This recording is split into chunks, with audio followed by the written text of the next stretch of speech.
একবার হযরত মুহাম্মদ সাল্লাল্লাহু আলাইহি সাল্লামের সাথে নামাজরত অবস্থায় সব সাহাবীরা নামাজ পড়ছিল। তাদের মাঝে একজন ছিল যে সবসময় তাড়াহুড়া করে নামাজ পড়ে চলে যেত। সবার সাথে নামাজে দাঁড়াতো, কিন্তু সবার আগে তার নামাজ শেষ হতো।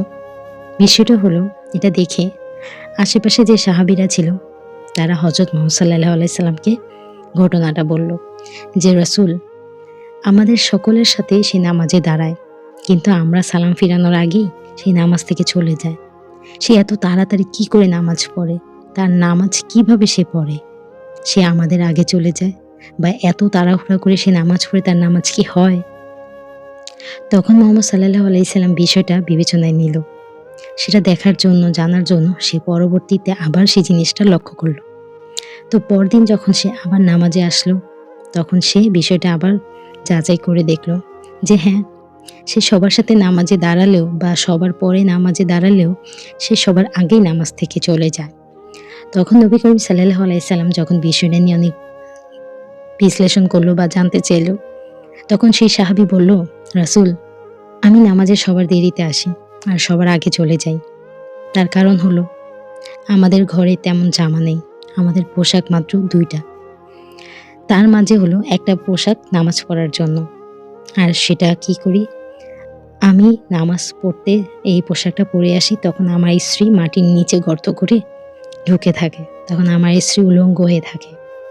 যখন আমি নামাজটা তাড়াতাড়ি করে শেষ করে আবার চলে যাই, তখন এই জামাটা পরে সে আবার নামাজ পড়ে।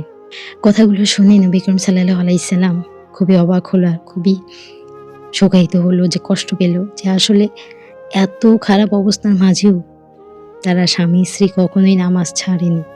আল্লাহর জন্য তারা ইবাদত করছে, তারা নামাজ ছাড়তে ভুলেনি।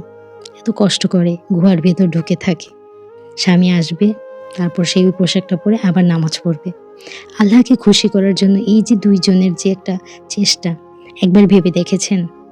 আপনার আমার কত জামা কাপড় আলমারিতে পড়ে থাকে, আমরা শপিংয়ে গেলেই ৫-১০ হাজার টাকার কাপড় চোপড় কিনতে পারি, কিন্তু দেখেন আজ জামা কাপড়, সয় সম্পদ, সময় সবই আছে আপনার কাছে, কিন্তু আপনার কাছে নামাজটাই নেই। ওই সময় তাদের ঈমানটা কতটা মজবুত ছিল, তাদের আল্লাহর তাআলার প্রতি ভয় ভালোবাসা কতটা অটুট ছিল, যা বর্তমানে নবী রাসূল সাল্লাল্লাহু আলাইহি সাল্লামের উম্মতদের মাঝে নাই। এটা আমাদের জন্য একটা শিক্ষণীয় বিষয়।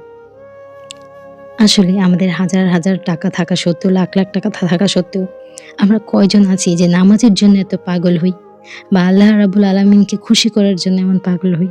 হই না। ভিডিওটি যদি ভালো লাগে তাহলে অবশ্যই ভিডিওটা শেয়ার করবেন। মানে একটা কথা মনে রাখবেন, ইসলামের পথে যে ভিডিওগুলো শেয়ার হয় তা অবশ্যই আপনার জন্য উত্তম পরিকল্পনা আর সদকা হিসেবে দাঁড়িয়ে হয়। কারণ আপনার একটা শেয়ারে যদি আরেকজন এই জিনিসটা জানে, তো সেই সওয়াবটা কিন্তু আপনিও পাবেন। তাই ভিডিওটা দেখতেছেন যারা, অবশ্যই ভিডিওটা শেয়ার করবেন, আর আপনিও এই সওয়াবের ভাগীদার হবেন।